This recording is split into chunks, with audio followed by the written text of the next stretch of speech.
Assalamualaikum warahmatullahi wabarakatuh. Perkenalkan, nama saya Anggina Nola Situmorang, NIM C0B023034. Saya Prodi Manajemen Pemasaran, Fakultas Ekonomi dan Bisnis. Oke. Yang saya akan mempresentasikan topik pembahasan yang saya akan bahas itu yang pertama surat pemberitahuan tahunan atau SPT, yang kedua surat setoran pajak SPP. Apa itu SPT? Pengertian SPT adalah surat yang digunakan wajib pajak untuk melaporkan penghitungan pajak penghasilan, harta, objek pajak atau kewajiban pajak lainnya yang disebutkan dalam peraturan perundang-undangan perpajakan. Yang kedua, terus ada jenis-jenis SPT. Yang pertama itu SPT masa. SPT masa digunakan untuk melaporkan pajak dalam kurun waktu tertentu atau bulanan. Jenis pajak yang harus dilaporkan setiap bulan melalui SPT masa terdiri dari yang pertama itu pajak penghasilan PPh pasal 21 ya. Selanjutnya itu PPh pasal 22, PPh pasal 23, PPh pasal 25, PPh pasal 26, PPh pasal 4 ayat 2, PPh pasal 15,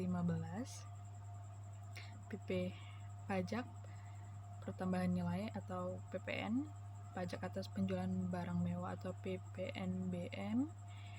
Selanjutnya ada pemungutan PPN. Yang kedua itu ada jenis tahunan sesuai dengan namanya. SPT tahunan wajib dilaporkan setiap tahun, dan pada akhir tahun pajak SPT tahunan sendiri dibagi ke dalam dua kategori. Yang pertama itu SPT tahunan perorangan dan SPT tahunan badan. SPT tahunan perorangan pun masih dibagi lagi menjadi 3 jenis formulir yang terdiri dari formulir SPT tahunan 1770, SPT 1770S, SPT 1770SS. Perbedaan antara ketiga jenis formulir SPT tahunan tersebut terletak 3 jenis formulir SPT tahunan tersebut terletak pada status kepegawaian seseorang, sumber penghasilan lain, serta besaran penghasilan wajib pajak setiap tahunnya. Fungsi SPT bagi wajib pajak penghasilan. Yang pertama, sebagai sarana untuk melaporkan jumlah pajak terhutang. Yang kedua, melaporkan pembayaran atau pelunasan pajak yang sendiri dalam 1 tahun pajak. Fungsi SPT bagi perusahaan kena pajak. Yang pertama itu sebagai sarana untuk melaporkan PPN dan PPNBM. Yang kedua, melaporkan pengkreditan pajak masukan terhadap pajak keluaran. Melaporkan pelunasan pajak oleh PKP dalam 1 masa pajak. Selanjutnya itu prosedur penyelesaian SPT. Yang pertama, mengisi ke dalam program e-SPT. Yang kedua, SPT diisi dengan benar, jelas, dan lengkap sesuai petunjuk yang diberikan. SPT diserahkan dalam batas waktu yang ditentukan. Selanjutnya ada bukti yang dilampirkan. Pertama, untuk wajib pajak, laporan keuangan, laporan posisi keuangan, dan laba rugi, serta keterangan lain yang dibutuhkan. Untuk SPT masa PPN memuat jumlah dasar pengenaan pajak keluaran, pajak masukan, dan jumlah kekurangan atau kelebihan pajak. Terus ada sanksi. Yang pertama itu untuk alpa yang disebabkan oleh tidak menyampaikan. Yang pertama.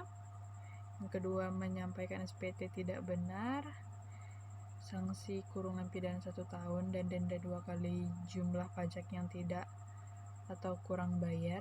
Yang kedua, untuk percobaan penyalahgunaan NPWP atau NPDKP, menyampaikan SPT tidak lengkap, tidak benar dalam rangka restitusi atau kompensasi. Sanksi pidana 2 tahun atau denda 4 kali jumlah restitusi atau kompensasi. 3. Untuk sengaja tidak mendaftarkan diri, tidak menyampaikan SPT tidak benar, pembukuan palsu, tidak setor pajak yang dipungut, sanksi pidana penjara 6 tahun dan denda setingginya 4 kali jumlah pajak terhutang. Yang keempat itu jumlah pengulangan sengaja, syarat lewat 1 tahun selesai menjalani sanksi pidana sudah berbuat lagi, atau sanksi pidana 2 kali atau sanksi. Yang kelima, penyampaian SPT tidak sesuai dengan batas waktu yang ditentukan, dikenakan sanksi administrasi sebesar 100.000 atau SPT masa bulanan PPh dan 500.000 atau SPT masa bulanan PPN untuk tahunan, 100.000 atau SPT orang pribadi, dan 1 juta atau SPT badan. Yang wajib mengisi SPT itu yang pertama setiap orang pribadi yang menerima penghasilan yang jumlahnya melebihi batas PTKP. Yang kedua, setiap badan yang didirikan di Indonesia berkedudukan yang terdiri PT, CV, persekutuan, koperasi, yayasan, BUMN, dan BUT atau badan usaha tetap. Kita masuk ke materi yang kedua, itu apa? Itu SSP. SSP adalah bukti pembayaran pajak yang dilakukan wajib pajak menggunakan formulir atau dengan cara lainnya ke kas negara. Surat setoran pajak atau SSP adalah format awal metode pembayaran pajak. Melalui SSP, penyetoran pajak dilakukan dengan melengkapi formulir dan menyerahkannya ke kas negara melalui tempat pembayaran yang telah ditunjuk melalui keuangan. Bentuk formulir SSP dan penjelasannya tercantum dalam Peraturan Direktorat Jenderal Pajak Nomor per 24/PJ/2013 dengan bentuk formulir surat setoran pajak. Formulir SSP itu yang pertama lembar pertama digunakan untuk arsip wajib pajak. Yang kedua lembar kedua dilakukan untuk kantor pelayanan dan pembendaharaan negara atau KPPN. Yang ketiga lembar ketiga digunakan untuk dilaporkan oleh wajib pajak ke KPP. Lembar keempat digunakan untuk arsip kantor penerimaan pembayaran. Selanjutnya itu fungsi SSP sebagai sarana untuk membayar pajak sebagai bukti dan laporan pembayaran pajak.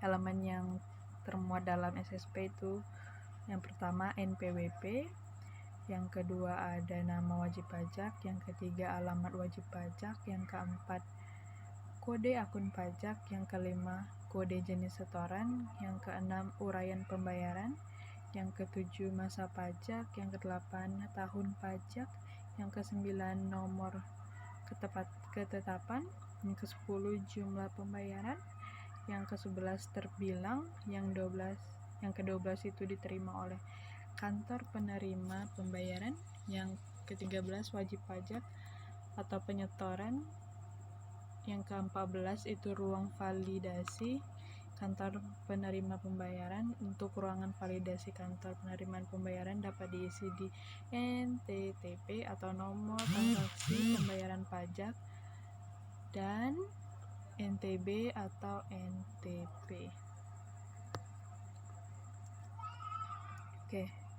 Yang terakhir itu syarat-syarat yang diperlukan untuk dapat mengangsur dan menunda pembayaran adalah sebagai berikut.